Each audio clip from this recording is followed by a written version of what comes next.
नमस्कार दोस्तों, मैं Dinesh Sharma nursing today online app में आपका बहुत बहुत स्वागत करता हूं। तो बेटा, आप लोगों को याद होगा हमने जो लास्ट क्लास पढ़ी है, उस लास्ट क्लास में हम लोगों ने बात की थी एंडोट्रैकियल ट्यूब इंट्यूबेशन, जो कि हमारा टॉपिक आधा बचा था। उससे आगे हम लोग शुरू कर रहे हैं। और आपको याद होगा मैंने आप लोगों को बताया था कि जो ईटी ट्यूब हम लोग डालते हैं उसके कुछ फॉर्मूले हैं, वो मैंने आपको बताए थे। नाक से डालने के फॉर्मूले क्या हैं, ओरल रूट से डालने के फॉर्मूले क्या हैं, या ईटी ट्यूब सिलेक्शन का फॉर्मूला क्या है। उसके बाद नेक्स्ट हम लोगों ने बात की थी बूजी कैथेटर के बारे में। बूजी कैथेटर मैंने आपको बता दिया था कि माइनर डिफिकल्टी है तो ही हम लोग उसको यूज करते हैं, सीवियर डिफिकल्टी में हम उसका उपयोग नहीं करते हैं। इसी से आगे हम लोग नेक्स्ट बात करना चाहेंगे। अगला आर्टिकल और अगला आर्टिकल जो आप ले रहे हैं मुख्य आर्टिकल है, जिसे कि हम लोग मैगिल्स फॉरसेप्स के नाम से जानते हैं। देखो बेटा, मैगिल फॉरसेप वो आर्टिकल है जो इमरजेंसी आर्टिकल है, और मैं आपको बता दूं कि ये यहीं पर नहीं, आप जितने भी स्पेसिफाइड प्रोसीजर पढ़ रहे हैं जैसे फॉरेन बॉडी को ट्रैकिया से रिमूव करना, इन सभी में आपको काम आएगा। इसके अलावा जो आप लोगों के स्किल टेस्ट वगैरह होते हैं वहां पर भी कई बार एग्जामिनर इनको स्पोर्टिंग में पूछ लेता है। तो बेटा, हमारा जो नेक्स्ट आर्टिकल है वो नेक्स्ट आर्टिकल आप बताएं, जो कि आप यहाँ कह सकते हैं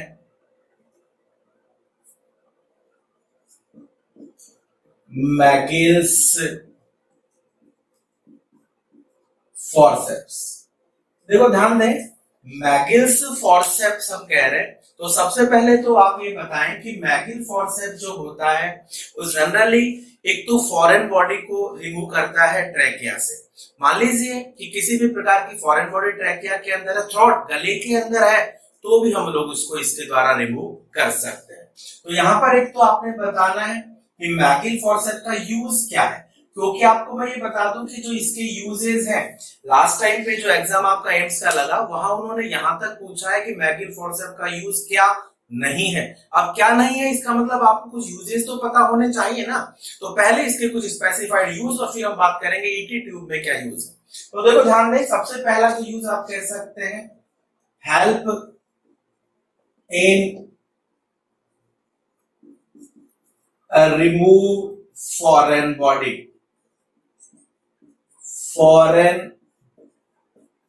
body from throat और ट्रैक।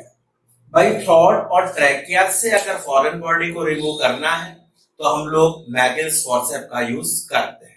तो ये तो इसका इंपॉर्टेंट यूज है, एक तो आप ये ध्यान दें। दूसरा आपने यहां पर बताना है, अगर एक्सीडेंटली एंडोट्रैकियल ट्यूब डिसलॉक्ड हो जाती है तो इमरजेंसी कंडीशन में उस ईटी ट्यूब को पुनः रीइंसर्ट करने के लिए आप इमरजेंसी में मैगिल फॉरसेप का यूज कर सकते हैं। ध्यान से सुनिएगा, जब माइनर डिफिकल्टी है तो मैंने बूजी कैथेटर का यूज बताया था। ऐसे ही जगह अगर वो डिसलॉक्ड हो जाती है ईटी ट्यूब केयर करते समय, तो ऐसी स्थिति में आपको इमरजेंसी के अंदर फिर वहां स्टीलेट और बूजी कैथेटर का यूज नहीं करना है। आपने उस ईटी ट्यूब को पुनः रीइंसर्ट करने के लिए मैगिल फॉरसेप का उपयोग लेना पड़ेगा। तो देखिए, आप ध्यान दें, हाँ, तो देखो ध्यान दें, नेक्स्ट हम लोग यहाँ पर इसके यूज की बात कर रहे हैं। तो यूज, पहला यूज आपने बता दिया है। दूसरा जो इसका यूज है वो आप कह सकते हैं use in emergency to reinsert ET tube when dislodge, कि अगर ईटी ट्यूब डिसलॉक्ड हो जाती है तो इस ईटी ट्यूब डिसलॉक के बाद पुनः अगर इमरजेंसी में इंसर्शन करना हो ट्यूब को, तो आप मैगिल फॉरसेप की सहायता से इंसर्ट कर सकते हैं। इसके साथ साथ आप ये ध्यान दें कि जो हम लोग मैगिल फॉरसेप यूज लेकर के चल रहे हैं, जैसे मैं आप लोगों को पढ़ाऊंगा एनजी ट्यूब। तो एनजी ट्यूब में जब आप डालते हैं तो ओरोफेरिंक्स में जब ट्यूब आती है तो कई बार उसकी कॉइलिंग बन जाती है, छल्ले बन जाते हैं, और उन छल्लों को सीधा करने के लिए, उन कॉइल को प्रॉपर क्लीन सीधा करने के लिए भी हम लोग बैगिल फॉर्सेप्स का यूज करते हैं। तो इसके कुछ स्पेसिफाइड यूजेस हैं, तो ये आप ध्यान दे सकते हैं। लेकिन इस प्रोसीजर के दौरान जो हमारा स्पेसिफाइड यूज है, एक तो आप ध्यान दें कि रीइंसर्शन में यूज आता है, इसके अलावा थ्रोट में अगर कोई भी फॉरेन बॉडी है तो उसको निकालने के लिए भी हम लोग इसका उपयोग कर सकते हैं। तो ध्यान दीजिएगा। नेक्स्ट आपने यहाँ पे बताना है लैरिंजोस्कोप। देखो अभी बेटा हम लोग आर्टिकल्स कलेक्ट कर रहे हैं ईटी ट्यूब इंसर्शन के लिए, तो नेक्स्ट जो बेटा आर्टिकल्स लेंगे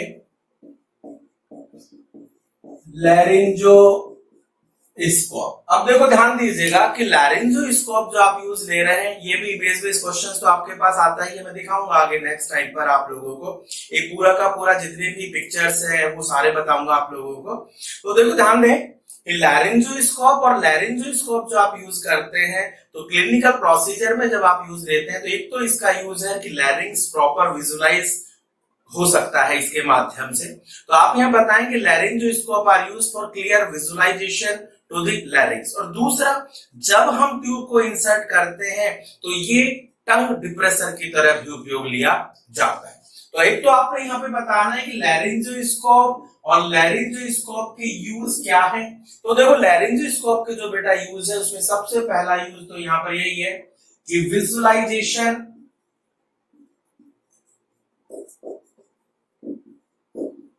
टू द लैरिंग्स, कि भाई एक तो लैरिंग्स जो है वो क्लियर विजुअलाइज होता है इसके माध्यम से। इसके आगे अभी मैं बताऊंगा ब्लेड होती है और ब्लेड के ऊपर एक छोटा सा बल्ब होता है जो कि प्रॉपर विजुअलाइजेशन में मदद करता है। तो आपने बताना विजुअलाइजेशन करते हैं हम लोग लैरिंग्स का। इसके अलावा आप कह सकते हो use as tongue depressor during the procedure के दौरान टंग डिप्रेसर की तरह भी हम लोग इसका उपयोग लेते हैं। अब ये जो लैरिंजोस्कोप आप बता रहे हैं इसके पार्ट्स के बारे में भी आप बताएं। देखिएगा लैरिंजोस्कोप के जो पार्ट्स हैं, एक तो वो जिसे आप पकड़ते हैं हैंडल और उसके आगे लगी होती है ब्लेड। तो आप यहाँ बताइएगा कि लैरिंजोस्कोप और लैरिंजोस्कोप के पार्ट्स कौन कौन से हैं। तो देखिए लैरिंजोस्कोप के पार्ट्स जो आप बता रहे हैं, इन पार्ट्स को आप दो तरीके से क्लासिफाई कर दो बेटा। एक तो आपने यहां बोलना है हैंडल और एक आपने बताना है ब्लेड। अब देखिएगा कि लैरिंजोस्कोप के दो पार्ट्स आप बोल रहे हैं, एक तो हैंडल और एक ब्लेड। हैंडल जिसको कि हम पकड़ते हैं, होल्ड करते हैं। जनरली आपका प्रॉपर फोकस होना चाहिए ब्लेड के ऊपर। अब ब्लेड पर क्यों फोकस होना चाहिए तो मैं आपको बता दूं, एग्जाम्स में प्रश्न पूछा गया है मिलर ब्लेड क्या होती है, किस एज ग्रुप में यूज करते हैं। अब ब्लेड का ही नहीं पता तो मिलर क्या है, मैकिन्टोश क्या है, अलग अलग प्रकार की ब्लेड्स हैं। तो देखिएगा ये जो ब्लेड है, इस ब्लेड के बारे में आप बताएं कि ये ब्लेड को भी आप दो तरीके से क्लासिफाई कर दो। कहने का मतलब है कि लैरिंजोस्कोप पर जो ब्लेड आती है वो दो प्रकार की होती है। अब दो प्रकार कौन कौन से होते हैं तो आप ध्यान दीजिएगा कि ब्लेड और जो ब्लेड आप काम में ले रहे हैं, एक तो आपने यहां बताना है मैकिन्टोश ब्लेड। कौन सी ब्लेड है बेटा, मैकिन्टोश ब्लेड बोलते हैं, और एक हम बोलते हैं मिलर ब्लेड। तो देखो ध्यान दें कि ये जो ब्लेड लैरिंजोस्कोप पर आती है, ये ब्लेड दो प्रकार की है। दो प्रकार कौन कौन से हैं, एक तो आप बोलेंगे मैकिन्टोश ब्लेड और एक आप बोलेंगे मिलर ब्लेड।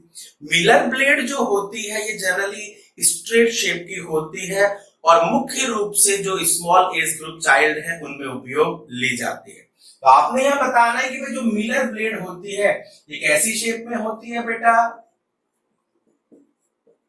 स्ट्रेट शेप में होती है, कॉमन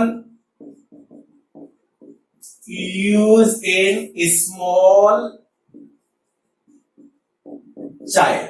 जो छोटे बच्चे हैं उन छोटे बच्चों में हम लोग स्ट्रेट ब्लेड यूज करते हैं। अब एग्जामिनर कहता है कि भाई छोटे बच्चों में कौन सी ब्लेड यूज आएगी, तो आप इसी का नाम लेकर के चले। तो देखो आपने यहाँ बताना है मिलर ब्लेड है, छोटे बच्चों में यूज की जा रही है और इसकी शेप कैसी होती है बेटा, स्ट्रेट शेप होती है। ऐसे ही आपने यहाँ बताना है मैकिन्टोश, किसके बारे में, मैकिन्टोश। मैकिन्टोश जो ब्लेड हम लोग जनरली यूज लेकर के चल रहे हैं 8 साल से ऊपर, मैंने आपको ये बातें बताई थी कि 8 साल से ऊपर और एडल्ट में हम लोग जो यूज लेकर के चलेंगे वो मैकिन्टोश ब्लेड लेंगे। मैकिन्टोश जो ब्लेड हम लोग यूज लेते हैं ये कर्व शेप में होती है और एडल्ट में मुख्य रूप से उपयोग ली जाती है। तो आपने बताना है मैकिन्टोश, और मैकिन्टोश जो ब्लेड होती है कैसी शेप में होती है बेटा, कर्व शेप में। कौन सी शेप में होती है, कर्व शेप में होती है।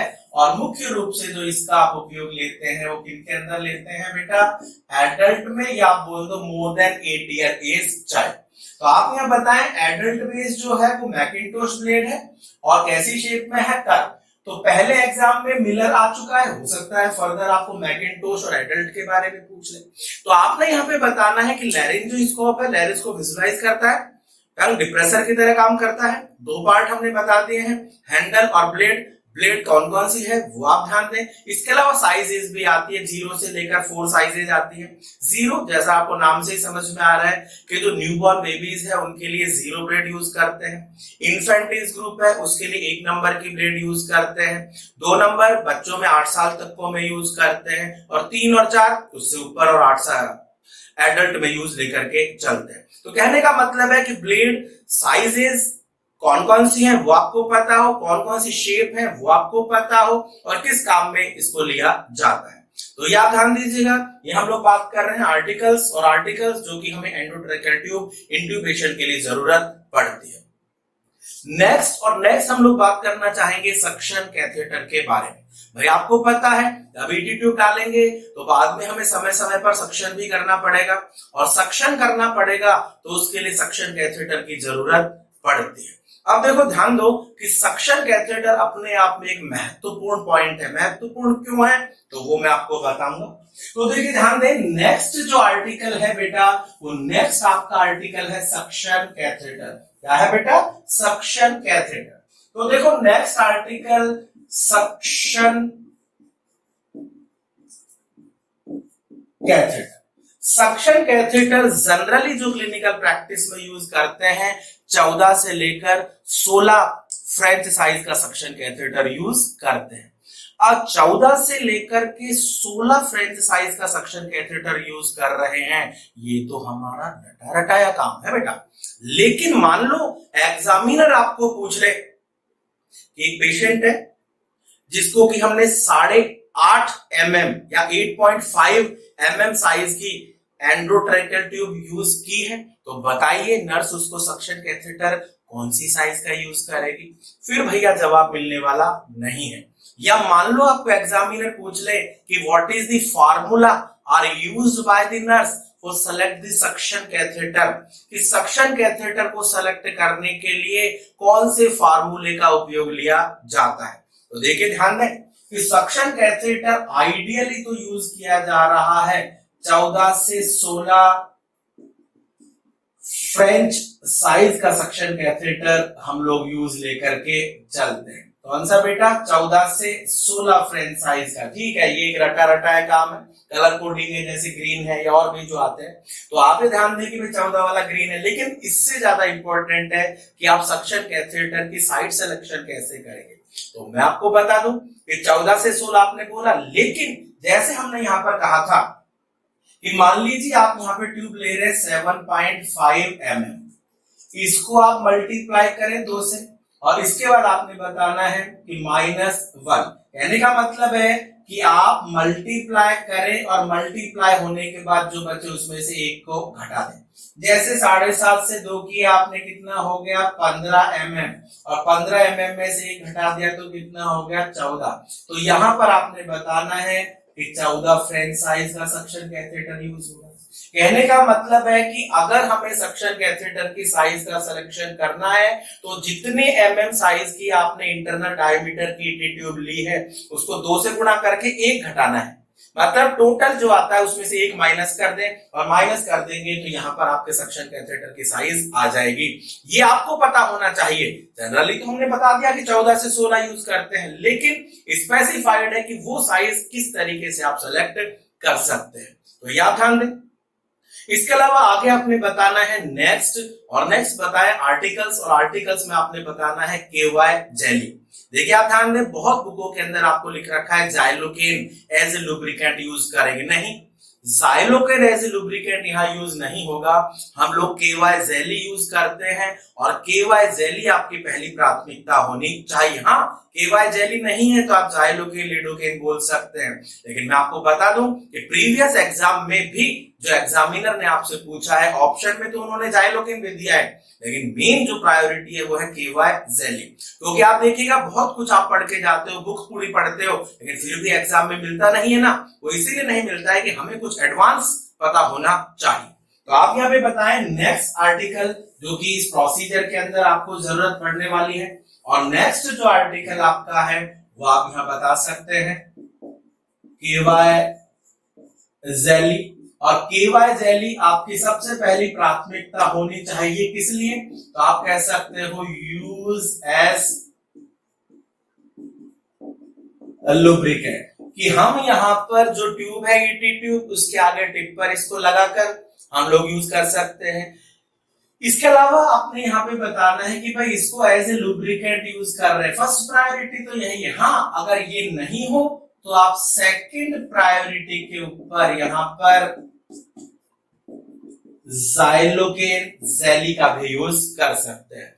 लेकिन मैं आपको बता दूं कि जाइलोकेन तो बच्चे बच्चे को पता है, मुख्य रूप से पता क्या नहीं है, केवाई जेली एक सेलुलोज रिलेटेड जेली आती है जिसको कि हम लोग यहाँ पर उपयोग लेकर के चलते हैं, तो यह आप बता सकते हैं। इसके अलावा हमें कुछ और आर्टिकल्स की जरूरत पड़ने वाली है।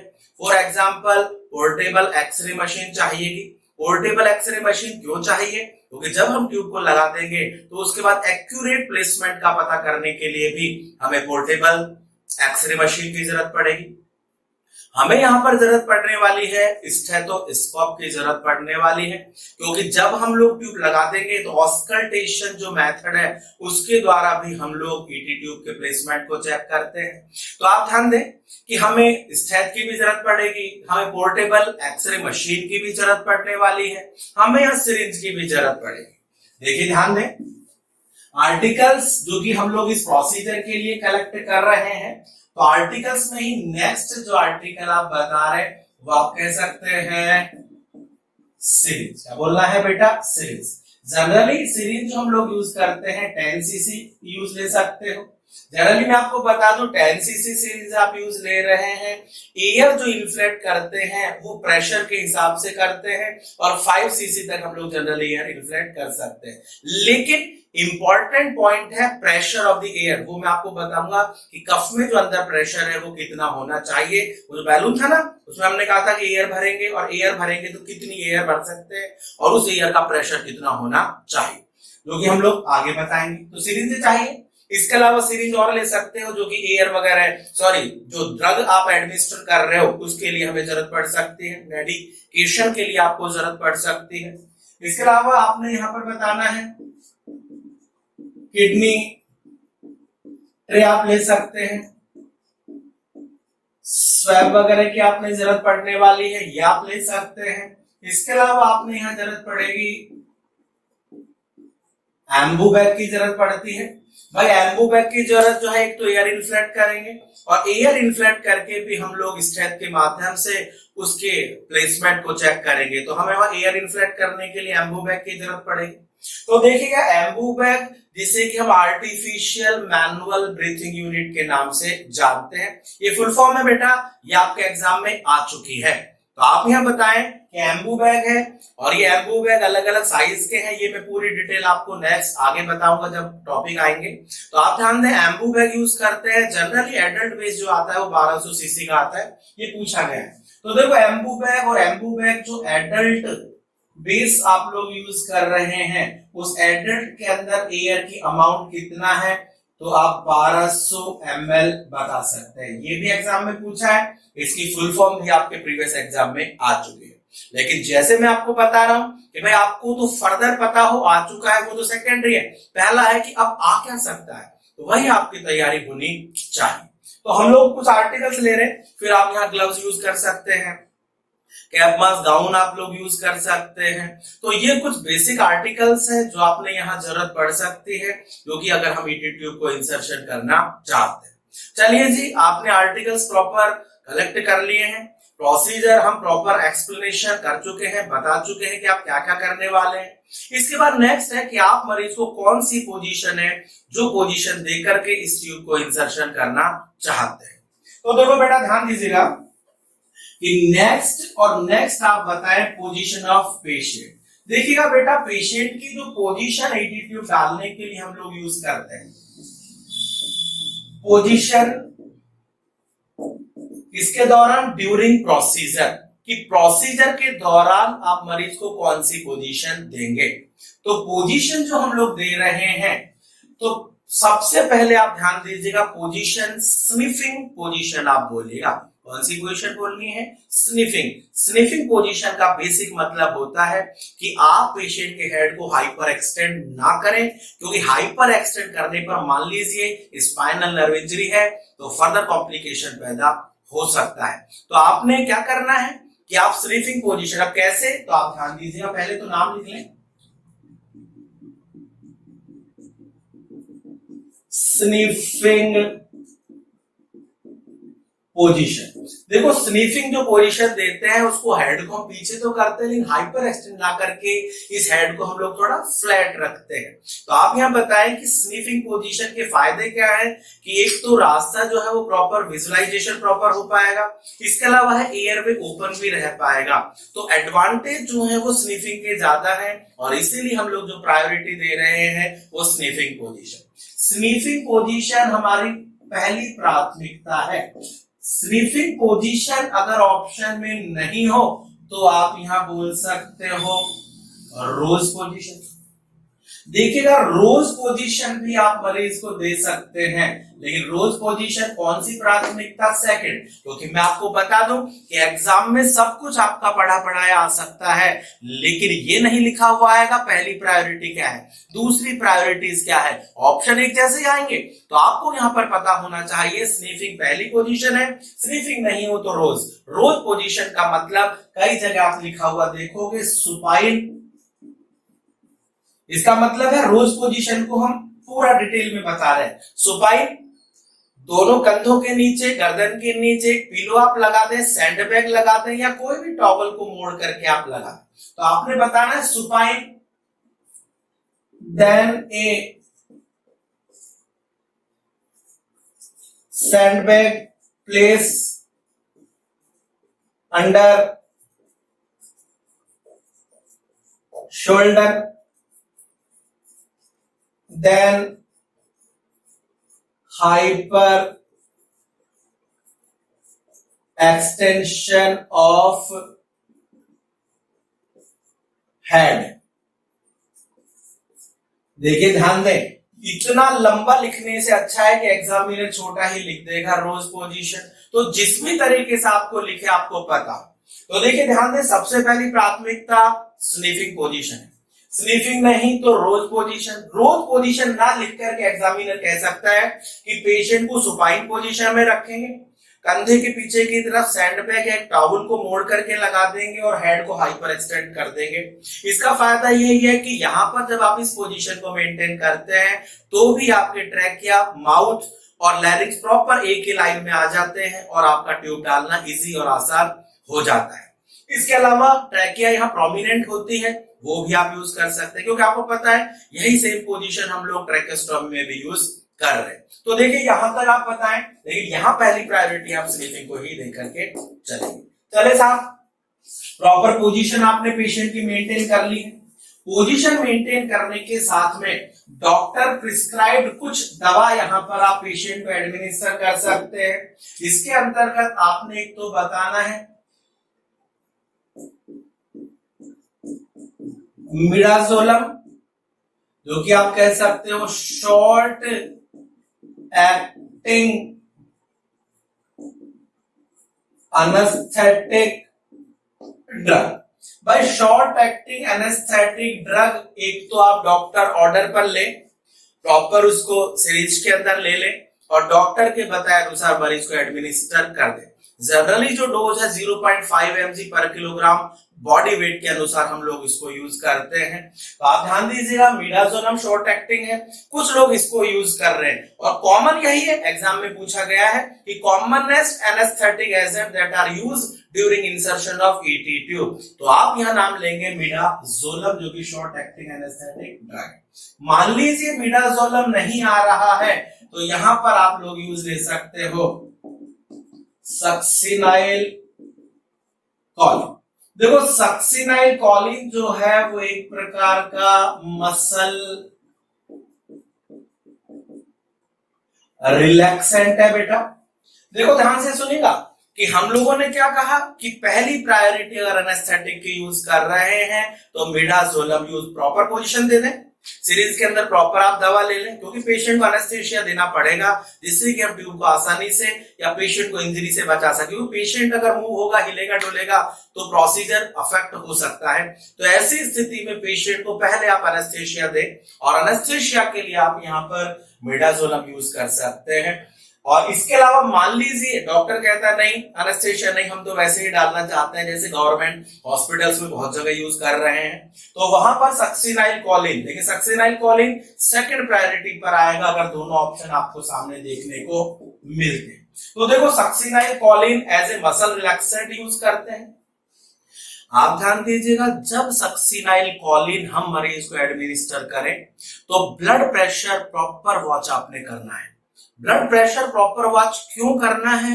क्योंकि सक्सिनाइल कॉलिन के कारण कई बार पेशेंट हाइपोटेंशन में चले जाता है और ये इस दवा का एक प्रकार का कॉम्प्लिकेशन है। ये यहां नहीं, एग्जामिनर कहीं भी पूछ सकता है, जैसे लास्ट टाइम आपके एग्जाम में ईसीटी के साथ इसको पूछ लिया कि ईसीटी में सक्सिनाइल कॉलिन लगाते हैं और ब्लड प्रेशर क्यों चेक कर रहे हैं। अरे भैया हाइपोटेंशन में जा सकता है पेशेंट और इसीलिए सक्सिनाइल कॉलिन लगाने के दौरान ब्लड प्रेशर आप प्रॉपर वॉच करिएगा। तो यहां आप बताएं, तो ये हम लोगों ने दवा प्रॉपर ले ली है, दवा को डॉक्टर के कहे अनुसार हम लोग इंजेक्ट करेंगे। जैसे ही दवा का प्रभाव पैदा होगा तो ये प्रोसीजर हम फर्दर स्टार्ट करेंगे या डॉक्टर को असिस्ट करेंगे। चलिए यहां तक आपने बताया। इसके साथ साथ आगे आपने क्या करना है, आपने जो मैगिल फॉर्सेप लिया था उस मैगिल फॉर्सेप की सहायता से अगर थ्रॉट में कोई भी फॉरेन बॉडी है तो आप उसको हटा दें। कोई डेंचर्स वगैरह हैं, दांत वगैरह टूटे हुए हैं तो आप उनको रिमूव कर दें, क्योंकि आपको पता है कि पेशेंट जो है वो अनकॉन्शियस भी हो सकता है और ये डेंचर्स या वो फॉरेन बॉडी अगर किसी पेशेंट को है तो पल्मोनरी एस्पायरेशन का भी कारण बन सकती है, मतलब पेशेंट एस्पिरेट हो सकता है। इसलिए ट्यूब को डालने से पूर्व प्रॉपर आप विजुअलाइजेशन करें और पेशेंट को अगर कोई डेंचर है या कोई भी फॉरेन बॉडी थ्रॉट में है तो आप उसको रिमूव कर दीजिए। नेक्स्ट आपने बताना है कि आपने जो ट्यूब ली है उसके अंदर स्टीलेट को डालें। देखिए ध्यान से सुनिएगा, तो आप यहां पे नेक्स्ट पॉइंट बताएं कि भाई रिमूव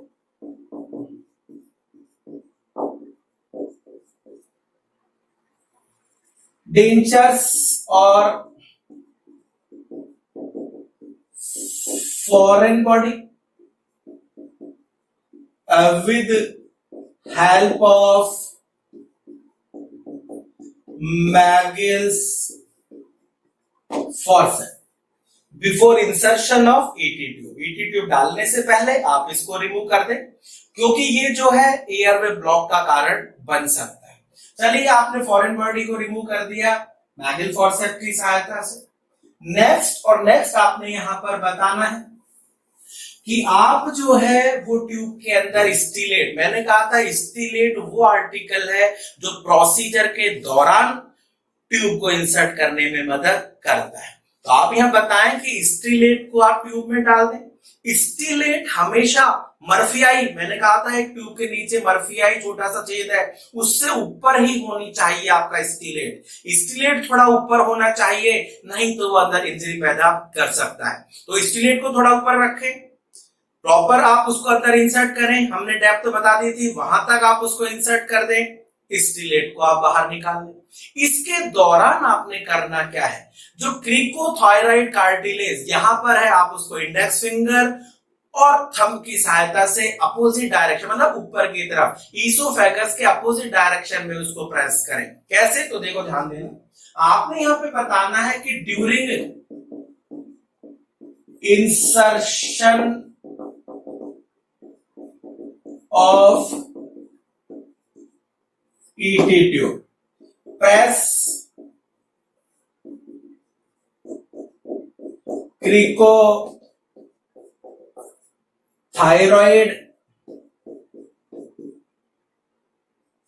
कार्टिलेज। ध्यान से सुनिएगा, क्रिकोथायरॉइड कार्टिलेज को क्या करना है? प्रेस करना है इन अपोजिट डायरेक्शन ऑफ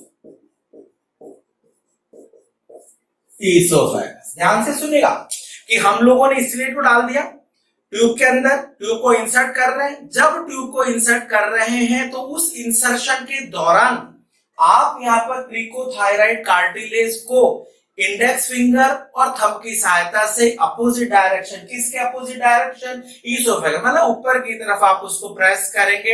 इसका सबसे बड़ा फायदा क्या है? तो सबसे बड़ा फायदा एक तो यह है कि ओरोफेरिंक्स क्लियर विजुअलाइज होगा और ट्यूब को आसानी से इंसर्ट किया जा सकता है। कहने का मतलब है जब हम ट्यूब डाल रहे हैं तो ये एक्टिविटी आपने करनी है, इंपॉर्टेंट रोल है नर्स का, और ये एक्टिविटी करने का फायदा है ओरोफेरिंक्स प्रॉपर विजुअलाइजेशन होगा और ट्यूब इंसर्शन में मरीज को आसानी मिल सकती है।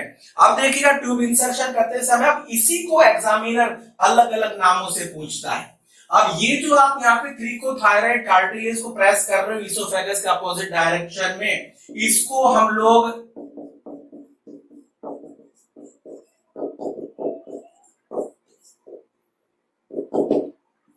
बर्प टेक्निक भी बोलते हैं। क्या बोलते हैं बेटा? बर्प टेक्निक भी बोलते हैं। ध्यान दें, बर्प टेक्निक भी इसको कहा जाता है, और बर्प टेक्निक ना बोल करके सैलिक मैनोवर भी कहा जाता है। देखो ध्यान से सुनिएगा, अब मान लीजिए एग्जामिनर ने आपसे पूछ लिया कि what is the Sellick manoeuvre, Sellick manoeuvre क्या होता है, तो वहां हम नहीं बता पाएंगे। तो इसलिए आपको पता हो कि सैलिक मैनोवर भी इसी को बोलते हैं, बर्प टेक्निक भी इसी को बोलते हैं, और इसका एडवांटेज भी आपको पता होना चाहिए। तो ये हम बात कर रहे हैं जब ट्यूब को हम लोग इंसर्ट कर रहे हैं स्टीलेट के माध्यम से, स्टीलेट की सहायता से। तो यहां तक आप इसको बताइएगा।